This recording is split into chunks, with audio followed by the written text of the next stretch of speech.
Olá, seja muito bem-vindo ao Psicologia e Propósito. E no programa de hoje nós vamos falar sobre um tema fundamental para a saúde mental das mulheres no pós-parto: Baby Blues versus depressão pós-parto. Muitas mulheres experimentam mudanças emocionais após o nascimento do bebê, mas como diferenciar uma oscilação emocional temporária de um quadro que exige um acompanhamento profissional?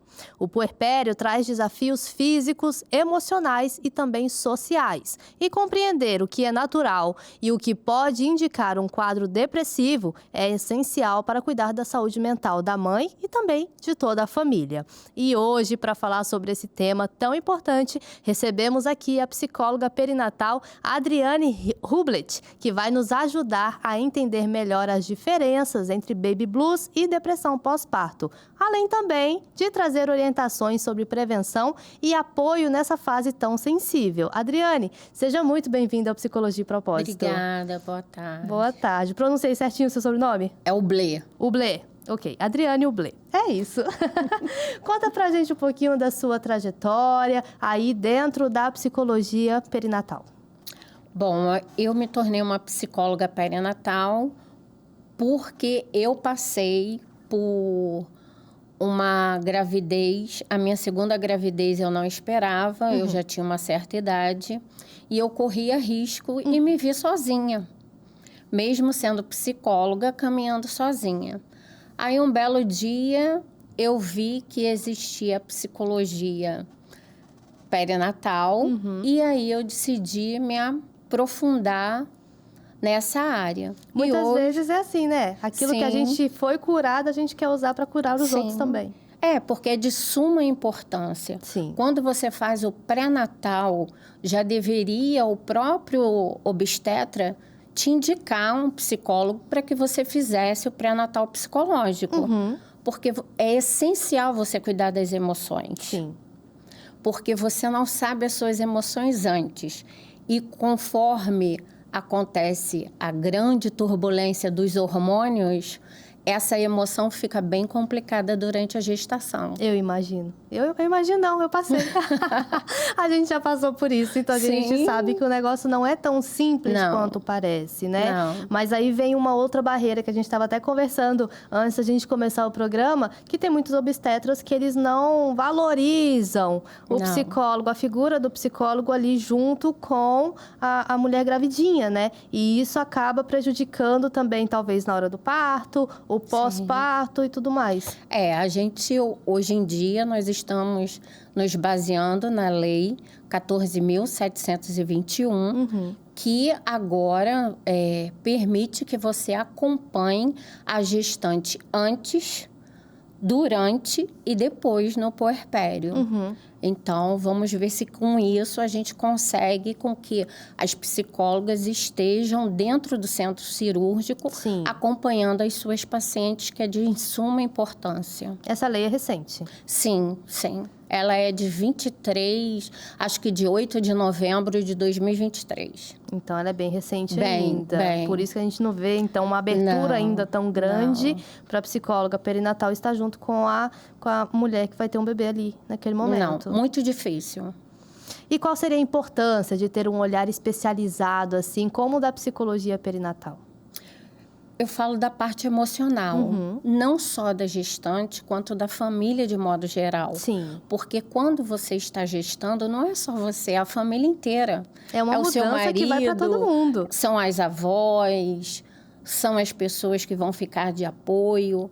Então, deveria já a gestante comecei o pré-natal, começo o pré-natal psicológico, e ela vai sentir a diferença. Porque eu digo para minhas pacientes que estar gestando está na Disney no trem fantasma. Porque ora é tudo lindo e maravilhoso e ora é tudo meio assustador, turbulento. Sim. Então, a gente tem que ficar mediando as emoções. Principalmente se for a primeira gestação. Não sabe o que vai acontecer. Que é tudo, tá mexendo, não mexe. Tô grávida, não tô grávida, ainda você tem que lidar com aquele fato de ou uma gravidez inesperada, ou uma gravidez que já vem com várias perdas e aí gera um medo, um receio, ou com aquela que planejou e desejou um filho e é uma filha. Então, a gente tem que estar mediando isso tudo. Sim, e talvez sozinha a mulher não vai conseguir lidar com tudo Não. isso. Ela vai precisar de uma ajuda profissional. E Com daí entra certeza. psicólogo perinatal. Sim. É isso. E vamos lá, do nosso tema de hoje. Qual seria essa diferença entre o baby blues e a depressão pós-parto? E depois a gente pode até entrar um pouquinho na psicose perinatal, né? Então, como é que é a diferença entre esses dois? Bom, o baby blues, ele passa logo. Ele pode ocorrer, 80% das mulheres vêm a ter o baby blues. E o que ocorre? Ele pode aparecer na segunda ou no sexto dia após o parto. E ele deixa a mulher meia angustiada, chorando à toa. Ela não sabe por que está chorando. Ela fica ainda em volta daquele bebezinho. Então, ela acha que não está dando conta. E esse quadro, ele dura uns 15 dias. Sim. Ou como queiram, 2 semanas.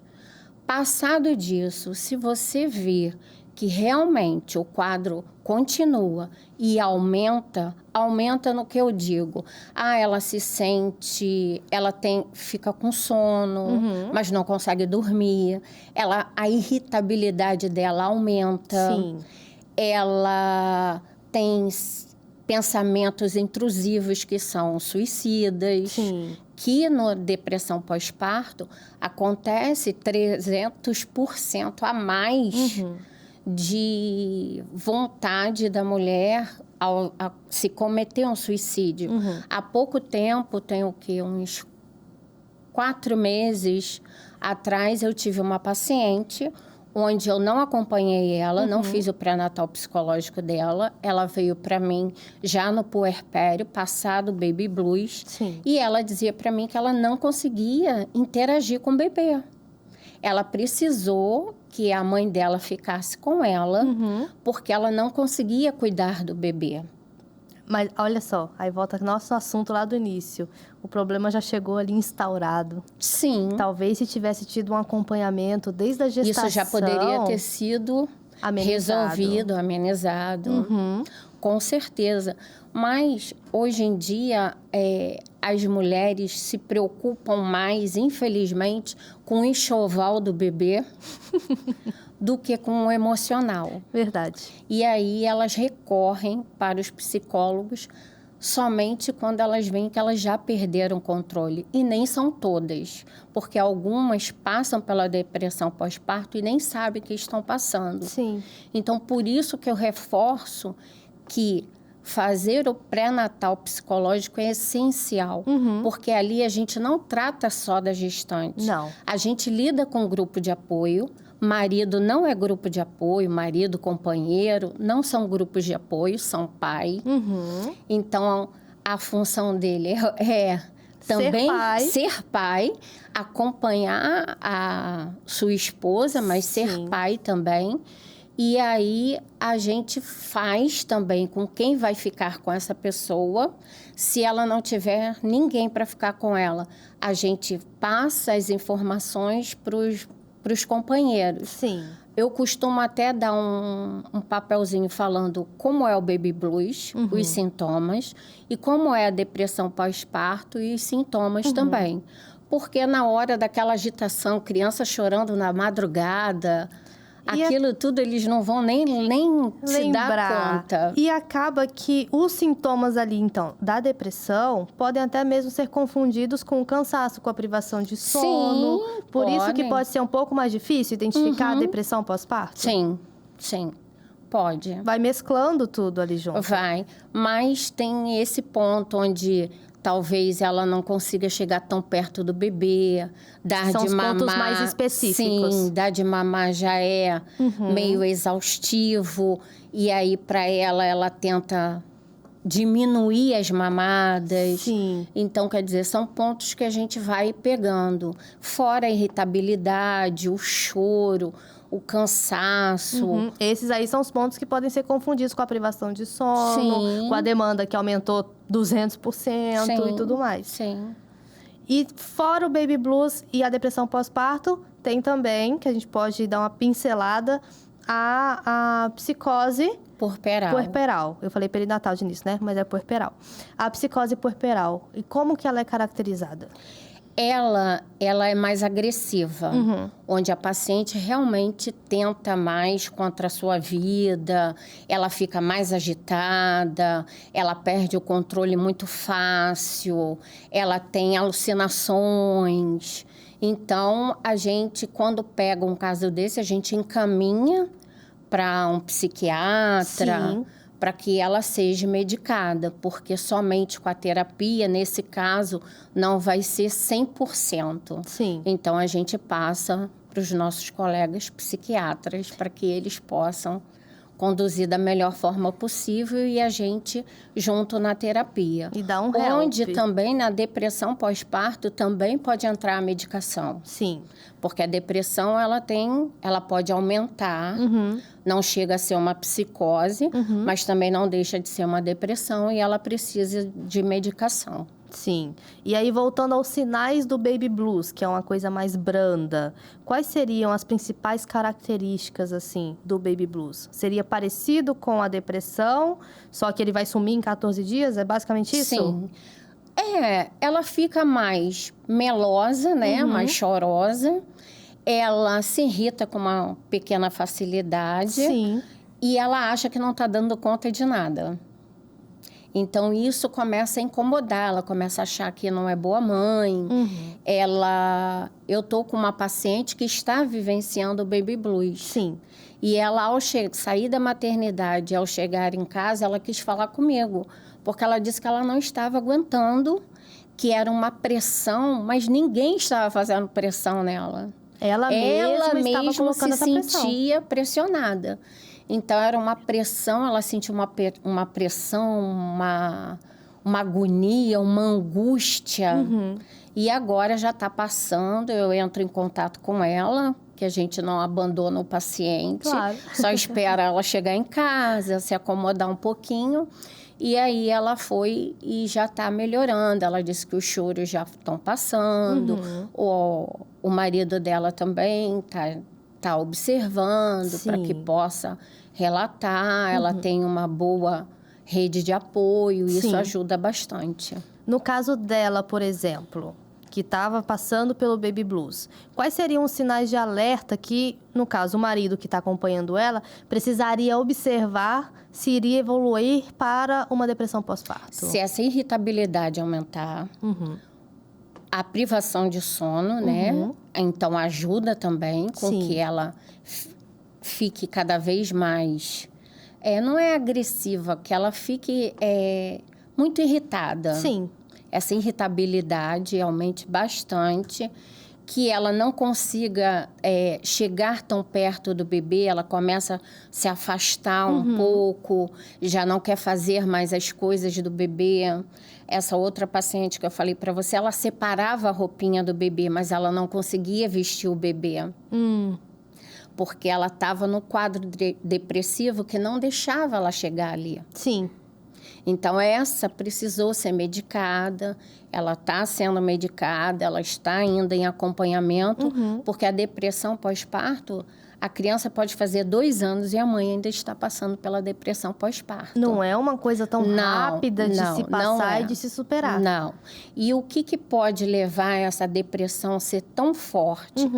Coisas que aconteceram no passado, não ter o apoio, problemas financeiros. Isso tudo faz com que aumente mais ainda a carga que ela sente. Sim. E aí a depressão ela fica mais intensa.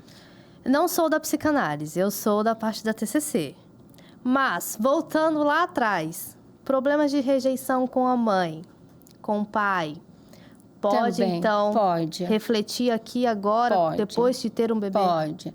Também não sou da psicanálise, mas pode. É porque é a primeira coisa que a gente pensa, Pode. quando uma mãe tem um problema, vou colocar entre aspas, um problema com o filho, a gente já pensa logo, o que será que ela passou na infância dela? O que será que ela passou com o pai dela que está refletindo no casamento hoje e ela está tentando colocar essa obrigação para o marido, por exemplo, né? Mesmo que a gente não seja da psicanálise, são perguntas que são válidas para se fazer. Sim, porque nós não somos da psicanálise, mas a psicanálise está Em tudo. em todas. Então, Originou tudo da exatamente, psicanálise, então tem que exatamente. considerar. Isso. E aí você vai vendo todo o histórico Sim. do passado para você começar a entender algumas coisas. Tipo, eu não quero pegar no bebê. Isso aí pode ter ocorrido agora, mas pode ser algo. Quantas vezes ela não foi travada de pegar algo e não pode? Você vai quebrar. Exatamente, ou você vai machucar, que é pior do que você vai quebrar. Sim. Porque aí machucar remete, vou estar com meu bebê, eu não sei lidar com ele, eu posso machucar. Sim. Então são coisas que vêm vindo, onde quando você faz o pré-natal psicológico, nós buscamos, e aí, como é que foi a sua infância?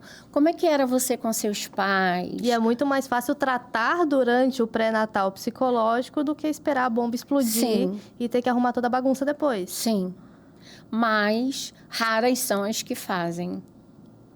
É, gente. Pois é. Graças a Deus por essa nova lei. E vamos Sim, esperar que ela tome sim. cada vez mais lugar e possa possibilitar, né, que o psicólogo perinatal possa entrar e ter acesso realmente a todas as mães, né? Sim, porque fica até algo mais prazeroso. Sim. A gestação, ela não é o que aparece na televisão. Ai, que bonita a barriga. Ela não é só isso. Não. E ainda tem um fator primordial, a amamentação. Ela não é algo fácil. Não. É doloroso. Pega, despega, uma tal de pega e despega, e dói, e é um incômodo. Empedra, e seca. Exatamente. E o que eu faço para ter mais leite? E por aí vai. Isso. Vou te falar. E aí tem também as questões das redes sociais. Confesso para você que depois de formada, a primeira vez que eu escutei o termo baby blues foi uma brasileira que hoje ela mora nos Estados Unidos e ela relatou isso na rede social dela. Ela é influencer e ela falou que na primeira gestação dela ela passou pelo baby blues. E eu fiquei assim, oi? O que é isso? E foi daí que eu fui pesquisar o que realmente seria o baby blues, né? Essa falta de informação também pode até mesmo prejudicar de mulheres de procurar tratamentos. Sim. Baby blues é um termo pouco falado aqui no Brasil. Muita gente não sabe. Depressão pós-parto até é Se fala mais, falado. porque vem Sim. a palavra depressão antes. Sim. Ah, então você está com uma depressão, o que ocorreu? Mas ainda tem aquela parte do tabu que fala assim, como? Você tem que ser grata pelo seu bebê? Como que você pode estar com depressão pós-parto? Você está com uma bênção e... Só que as pessoas esquecem de um fator primordial. A queda dos hormônios. Exato. Porque quando você está grávida, o hormônio é tipo um elevador. Ele vai subindo, subindo até ele chegar. Quando eles tiram a placenta, 3 dias depois, vem aquela queda hormonal. E isso desestrutura. Quando você escuta o obstetra falando assim, depois de 2 anos eu quero te ver aqui, ele não está falando isso à toa. Ele está falando porque o seu corpo leva 2 anos para ele voltar a ser como ele era antes. Sim. E, enquanto isso, existem várias vitaminas que vão caindo, vitamina B12, a própria vitamina D, e aí você vai se sentindo mais cansada. Sim. Tanto é que quando elas estão no puerpério, a primeira coisa que a gente fala também é, você vai voltar quando ao seu obstetra? Pede a ele para passar novamente as vitaminas para a gente ver como é que tá, porque às vezes o cansaço... A gente sabe, você é mãe, eu sou mãe, que é um cansaço realmente. Sim. Né? Ficar a noite sem dormir, aquela rotina de troca fralda, põe para dormir, põe para rotar. Mas também tem a parte em que os hormônios estão ali e eles estão tentando entrar no lugar e não entram e fica no lugar errado e aí pode dar um cansaço também e onde também aumenta também a depressão pós-parto. E aí volta toda aquela conversa que a gente já teve aqui também no podcast falando que depressão, ela não é só algo mental. Se você faz um exame de sangue, vai ter ali alterações, oscilações no humor. Ainda chega gente, e aí, também já falei isso aqui centenas de vezes, viu, Adriane? Que quando chega pra mim algum paciente, e eu falo assim, quando foi, João, ver se você fez um check-up? Aí eu, tô no psicólogo ou tô no clínico geral? Exato, eles Aí eu falam falo, isso, é muito engraçado. Mas é porque a gente vai toda a explicação de novo, né? Já tem uma ladainha da primeira sessão. Porque a vitamina baixa, sua vitamina D, vitamina B12, o seu ferro precisa estar bom por conta disso. Aí tem gente que depois que faz o exame de sangue, que suplementa a vitamina, fala assim, nossa, achei que eu estava com depressão, mas não era nada disso. Vitamina melhorou tudo. Exato, porque os sintomas acabam que são parecidos. E chega na mulher que está no puerpério, é a mesma coisa. Ela precisa, então, suplementar, talvez. Os hormônios demoram um pouco, mas tem gente que não tem paciência de esperar que a mulher volte ao seu estado normal, natural. É, porque a mulher é cobrada o tempo inteiro, né? A partir do momento que ela sai do centro cirúrgico, já começa a cobrança. E aí vem aquelas frasezinhas, né, de Instagram que fala assim, poxa, foram cortadas 7 camadas quando a mulher faz uma cesárea, e já querem que você fique de pé no mesmo dia ou no dia seguinte. É, tem e com até uma vídeos demanda, que mostram. Sim, e com uma demanda altíssima, que tem um bebê que depende de você ali. Pode até ter ajuda, ter rede de apoio é maravilhoso e é muito bom e tem que realmente ter, mas isso não tira da mãe a maior parte da responsabilidade, né? Sim.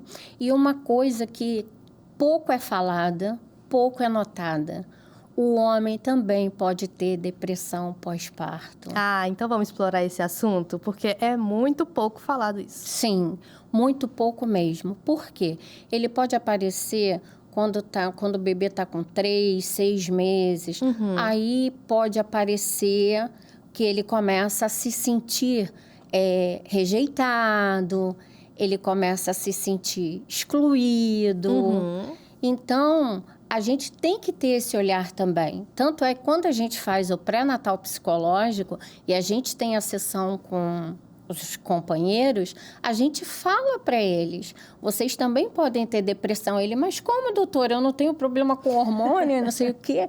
E a gente fala, não é isso. Porque você perde a sua identidade. Sim. Ninguém chega mais para ele para perguntar, e você? Como você tá? Sim. Você tá bem? Como que foi? Você tá dormindo? Né? Não perguntam. Ele fica esquecido. E aí, ele fica naquilo. Eu já tive um paciente que a esposa teve o bebê.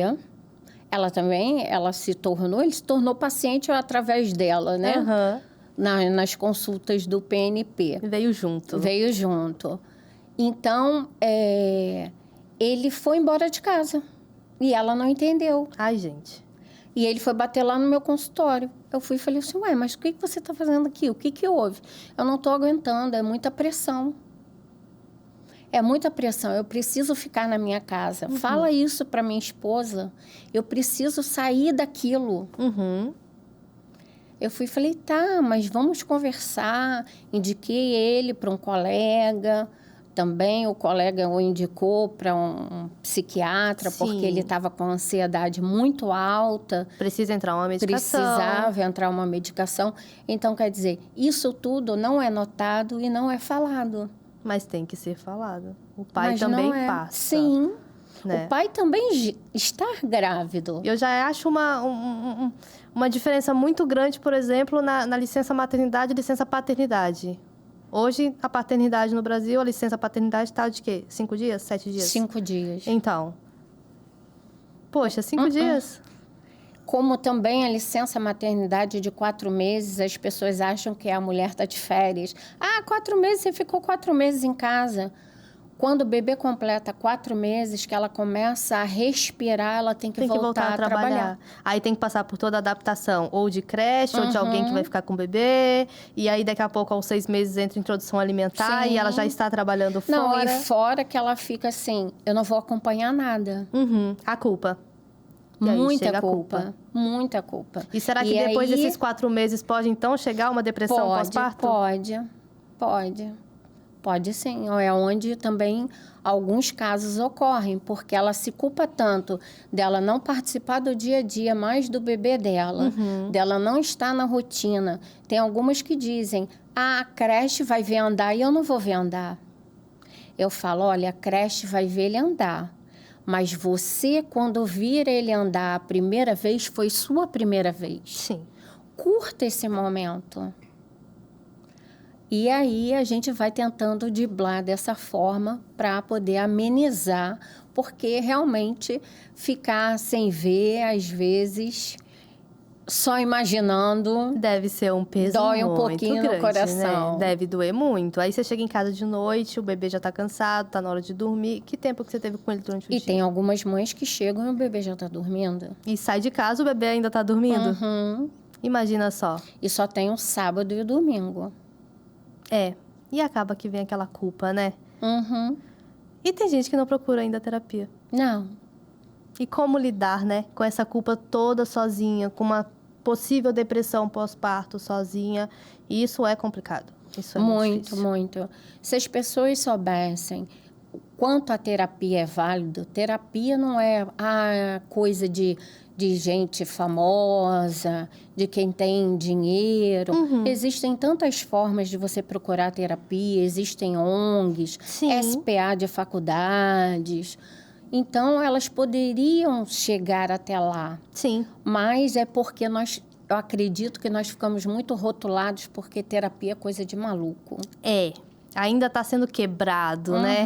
Esse julgamento que as pessoas sempre tiveram em relação à psicologia. E como tem até gestantes, porque eu escuto muito falarem assim, ué, mas ela tá grávida e está fazendo terapia? Aí eu falei, e as emoções dela ficam aonde? Guardadas? Na barriga também? Ela não põe para fora? Não fala? Como que esses quadros, tanto do baby blues quanto da depressão pós-parto, elas podem afetar o relacionamento da mãe com a criança? Vamos falar primeiro do da mãe com a criança e depois a gente falou sobre a depressão pós-parto do pai, mas depois a gente entra nessa questão também. Sim, a mãe ficando agitada, né? Sentindo as angústias, a irritabilidade, isso tudo afeta a criança na hora da amamentação, porque ela vai perder um certo controle, que é onde a gente pede até para que ela fique mais calma, mais tranquila, para que seja feita a pega. Sim. Então, isso já interfere na amamentação, interfere no elo dela com a criança. Ela perde um pouco, se sente irritada, então ela perde um pouco, vamos dizer assim, a paciência, né? Ela olha para o bebê, ai, tá chorando demais. Ai, não para de chorar, tá me irritando. No caso, a paciente que eu falei que eu tenho, que ela tá ainda na depressão pós-parto, o choro do bebê ela não podia escutar. Porque ela se sentia agoniada, porque ela não conseguia fazer com que a criança parasse de chorar, com que o bebê parasse de chorar. Sim. Ela não se dava nem o trabalho, assim, de tentar entender o choro, porque aquilo batia tão profundo nela, era uma irritabilidade tão grande que só de chorar ela já afastava o bebê dela. E a gente sabe que tem o choro da dor, tem o choro da cólica, o choro só do colinho, o choro da fome. Então tem que ter essa sensibilidade para saber discriminar, né? Mas a mãe, quando está sofrendo com uma depressão pós-parto, ela não... Até porque ela esquece que o bebê fora do ventre, ele ainda está passando pela esterogestação. Sim. Então, quer dizer, ele ainda requer um colinho, ainda vai ter um chorinho no qual você não consegue identificar, onde vai ficar bastante no seu colo. Sim. Uma coisa também que pouco se fala são as fases que o bebê passa, os saltos. Tem o salto de 1 mês, o salto de 2, de 3. Tem gente que acha isso besteira, mas... Não é. Não é. Isso aí daria um outro assunto, porque são muitos saltos. Alguns a gente já consegue distinguir melhor e passar para elas, né? E isso dá uma certa tranquilidade. evita que dê alguns gatilhos. Sim. Então, quer dizer, são coisas que não são faladas. Exato. Você foi na obstetra, seu obstetra falou disso? Claro que não. Nem o meu. E aí, onde que você busca isso? Eu reforço muito em você ter o pré-natal psicológico, porque através do pré-natal psicológico, a gente fala disso. A gente fala para a mãe, olha, não vai ser fácil, mas vai ser tudo bem. E vai ser possível. Sim. Não é porque não é fácil que vai ser impossível. Uhum. Mas aí entra em outro assunto também, que é a questão de redes sociais. Hoje em dia as pessoas postam tudo na rede social e tem aquelas mães que postam o dia a dia da maternidade. Só que fica naquela questão da maternidade real versus a maternidade ideal, né? E dá para ver que elas querem postar mais o ideal. E mostram somente o lado lindo e maravilhoso da maternidade. E aí, às vezes, a gente cai como as bruxas, porque vai falar a realidade de uma maternidade, né? E quando você fala assim, é difícil. Não, mas a maternidade é linda. É linda? Não deixa de ser linda. Ela não vai se tornar feia. Por isso que eu digo que é a Disney no Trem Fantasma. Você não sabe o que está te esperando. Mas ela tem também a parte do horror. Sim. Exato. E às vezes a parte do horror supera a parte da beleza. Mas você tem que conseguir lidar com essa parte do horror para chegar na parte da beleza. Né? Tem mães que conseguem fazer uma rotina com o filho. Tem mães que vai ser um pouco mais difícil. Tem mães que não vão conseguir mesmo, sabe? Principalmente a rotina do sono. Exato. É onde desestabiliza muito. Aquilo, você vai dar de mamar de 2 em 2 horas. Não são 2 em 2 horas. Não pense que você vai ficar com o bebê ali. Ele mamou 2 horas. Daqui a 2 horas ele vai mamar de novo. Não vai. Você pega o bebê, ele ainda tem essa parte do maxilar ainda bem contraído. Então, quer dizer, aos pouquinhos que vai amolecendo. Então, ele vai mamar com mais força. Tem a força, tem a parte da esterogestação, onde ele ainda não sabe que está ali fora do útero. Ele antes era alimentado pelo cordão umbilical, ele hoje em dia vai ter que utilizar a boca dele para ele poder se alimentar. Sim. Então, quer dizer, isso tudo gera uma ansiedade na mãe e que pode passar para o bebê. E certamente vai passar para o bebê. Sim, aí é onde ele não dorme direito, onde ele fica mais ansioso, onde ele chora mais, onde ele fica mais agitado. Sim. E aí elas ficam se autoculpando. O que eu fiz? Aonde eu errei? E os pais? Como que essa, por exemplo, a depressão pós-parto no pai pode quebrar um pouco essa relação com a criança, com o bebê? A parte dele se sentir excluído. Então, ele se afasta. Em vez dele tentar entrar e se incluir naquele mãe, pai, bebê, não, ele se afasta, ele tenta não falar muito sobre o assunto. E aí, como é que é o seu filho? Pô, você só quer saber do meu filho? E eu? Né? E com isso ele vai olhando para o bebê, tipo, você tirou o meu lugar? Só que o bebê não tirou o lugar dele. Nenhuma criança vem para tirar lugar. Eu digo que ela vem para somar. Exato. Né? Onde nós fazíamos passeio a 2, hoje nós vamos fazer a 3, a 4. Então, para que tente ver desta forma, não pense que ele está ali para tirar. É porque requer uma certa atenção. Exato. É a mesma coisa quando você já tem um filho e você vai ter outro. E agora? O que vai ser do pequeno? Eu tenho muitas mães que falam assim, e o que vai ser do meu filho? Se eu vou ter um bebê? Você vai explicar, você vai introduzir a criança dentro daquele mundo que você está vivendo.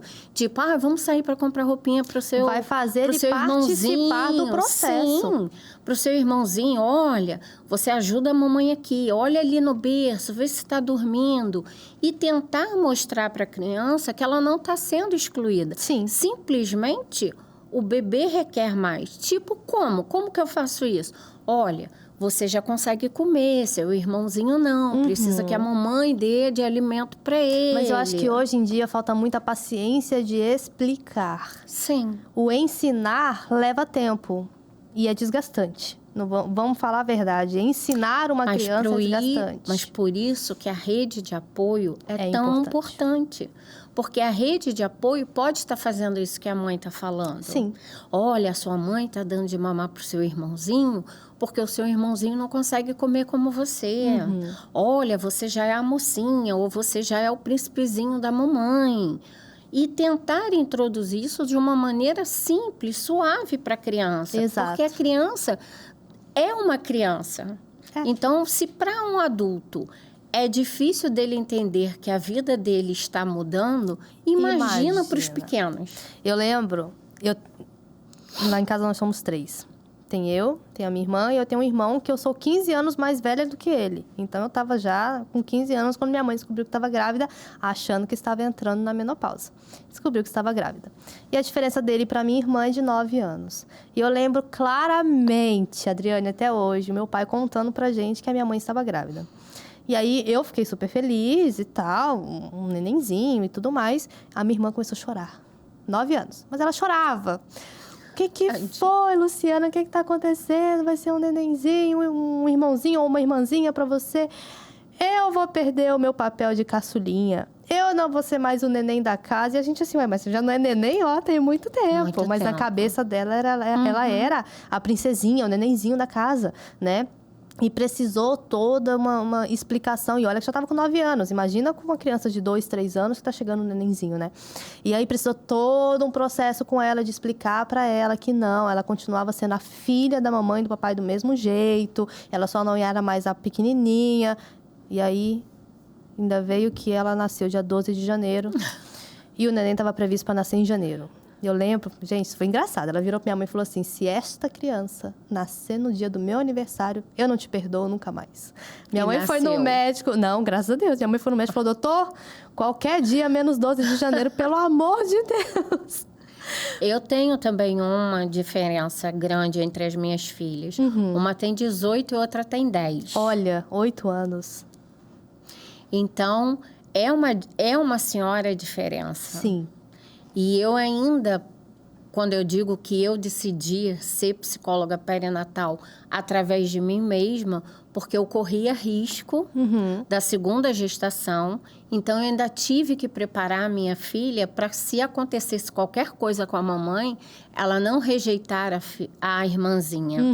Olha que complicado. Então, quer dizer, eu ainda tive que passar por isso, vamos botar assim, entre aspas, sozinha, né? Sem um apoio psicológico junto. Sim. Ah, mas você não é psicóloga? Por que você não foi buscar um apoio psicológico? Porque as pessoas esquecem que antes da gente ser psicóloga, a gente é um ser humano. Exato.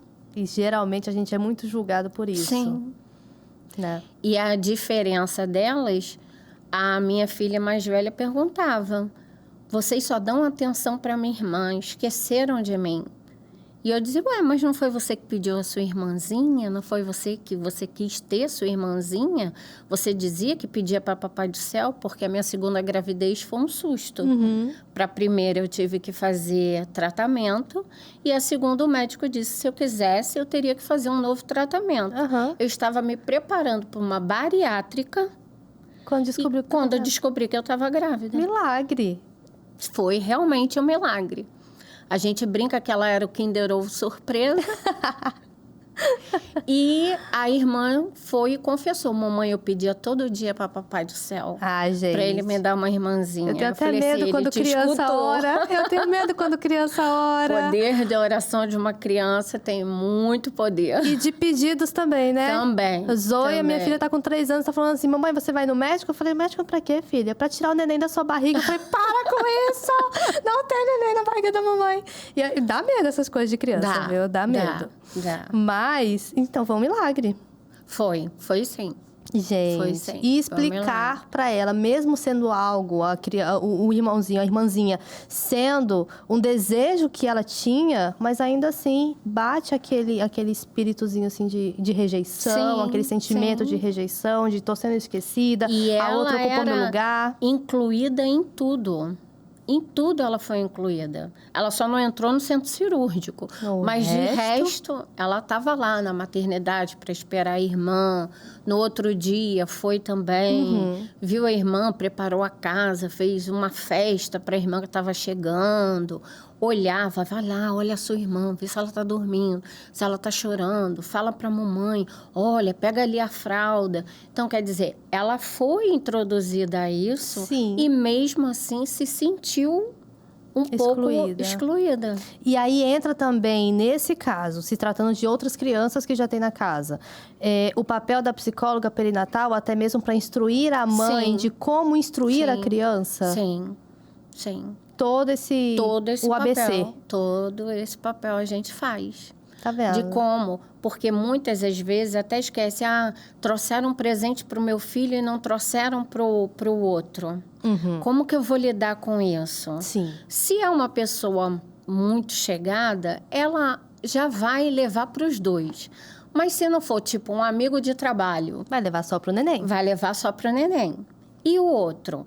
É tentar explicar para ele ou para ela que, olha, o seu irmãozinho está ganhando, ele não sabia que tinha outro neném na casa, então só trouxe para ele. Ou então mostrar para ele que é aquele momento, olha, é o momento do seu irmãozinho, o momento da sua irmãzinha. Você também ganhou muito presente quando você nasceu. E colocar para participar. Vem cá, seu irmão ganhou, mas abre aqui o presente que ele ganhou. Vamos ver Vamos comigo. ver. Olha, é da cor que você gosta, olha.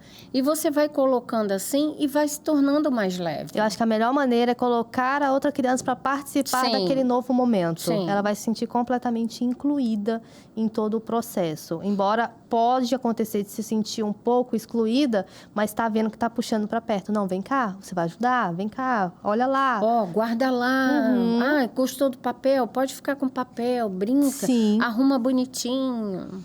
E na depressão pós-parto? Os tratamentos, a gente já citou, né? Já. Psicoterapia e talvez um encaminhamento para o psiquiatra. Porque talvez necessita ser introduzido uma medicação. E como é que a gente faz? Tem algumas medicações que, se a mãe toma, ela não pode amamentar. Então, eu imagino que devam ter mães que sejam contra entrar com a medicação. Mas ultimamente, né, tá tão avançado a parte de medicações que tem uma medicação em que a mãe pode tomar e amamentar. Aí, cabe o médico conversar com ela. Você quer essa medicação ou você quer essa? E aí, conforme ela nos traz, a gente vai conduzir as terapias da melhor maneira. Mas tem muita resistência das mães quando precisam tomar medicação? Elas têm resistência até antes mesmo delas terem um bebê. Porque você pode ter a depressão, ela não precisa ser só pós-parto. Ela pode ser antes, durante e pós. Então, quando você descobre que ela está com uma depressão durante a gestação, e aí você conduz ela a conversar com o obstetra dela, ou mesmo procurar um psiquiatra, há uma certa resistência em tomar a medicação. Sim. Imagino. Porque muitas acham que, vai dar problema, meu filho não vai nascer direito. Aí a gente fala, olha, conversa com seu médico, pergunta quais são os riscos, o que ele acha de você estar tomando essa medicação, porque ele vai ser a melhor forma para poder explicar. Às vezes até eles falam assim, mas você já sabe, pode explicar. Não. Eu explico a parte emocional. Cada um no seu papel, né? Exatamente. A parte do remedinho, deixa que seu médico explica. Sim, ele vai saber melhor como que vai agir, quais são realmente os riscos para a criança, se tem algum risco ou se não tem, né? E aí, acho que o mais difícil, acho que o que vem para a gente é o convencimento, né? Sim. Eu tiro pelos pacientes que eu atendo que não estão a parte do convencimento, você entra naquela parte em que vai ser melhor para você e para o seu bebê. Sim. Porque a ansiedade, o estresse pode até fazer com que ela venha ter o bebê antes do tempo. Então, a gente explica isso tudo para ela. olha, você vai ficar mais calma, você vai conseguir levar essa gravidez com mais tranquilidade, com mais facilidade. Então, tente ver o medicamento não como seu inimigo, mas como seu aliado. Sim. Vai ser alguém que também vai te ajudar. Exato. E aí elas conseguem enxergar, algumas meio resistentes, óbvio, mas elas conseguem ver que realmente a medicação naquele momento vai ser o ideal. É isso. E a questão do parto? Será que existiria? A gente conversou um pouquinho antes aqui, né, do programa, que você mesmo entra algumas vezes até a Dentro do sala centro de parto, cirúrgico. até no centro cirúrgico com a mulher e tudo mais.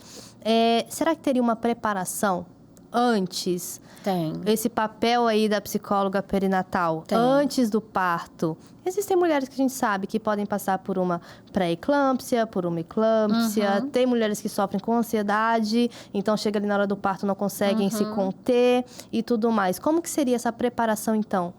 Olha, a gente faz uma preparação antes com elas.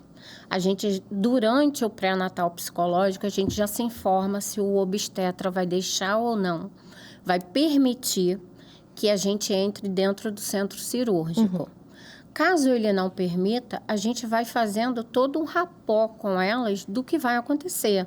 Olha, uma cesariana, você vai chegar no quarto, vai vir uma enfermeira, ela vai verificar a sua pressão, vai escutar para ver se o coraçãozinho do bebê tá tudo ok, vai tomar algumas informações, depois vai vir o seu obstetra, depois vai vir o seu anestesista conversar, explicar como é que vai ser. A gente explica como é que é no centro cirúrgico. Olha, você vai encontrar seu médico, enfermeiros, um médico auxiliar do seu médico, o anestesista. Ah, mas por que tampam tudo?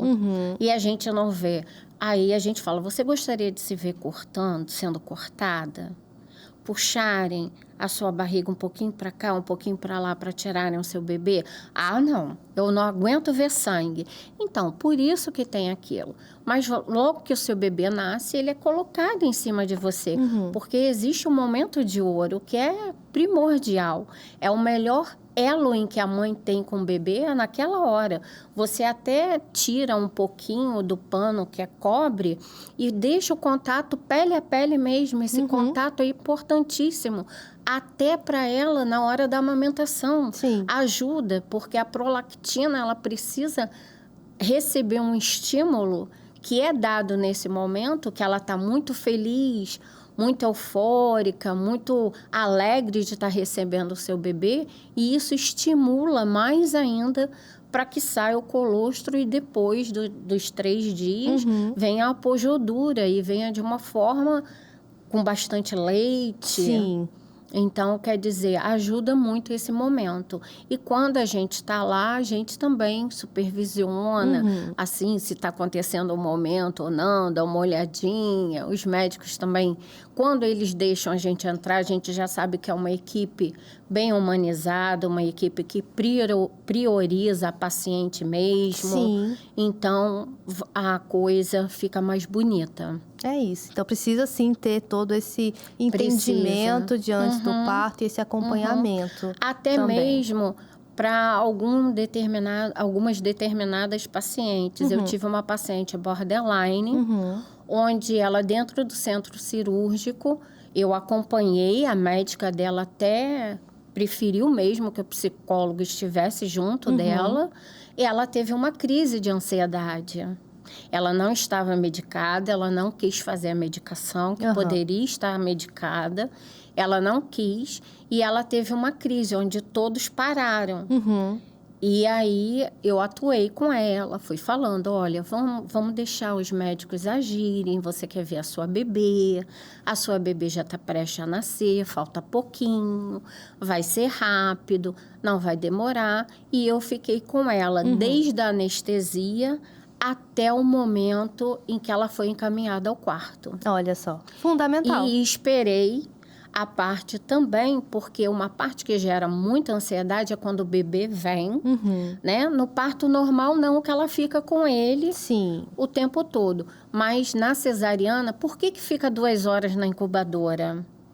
Eu tive outro caso em que o parto correu perfeitamente, correu tudo ótimo e o bebê não subia. E a gente olhava no relógio, disfarçado, e tem alguma coisa errada.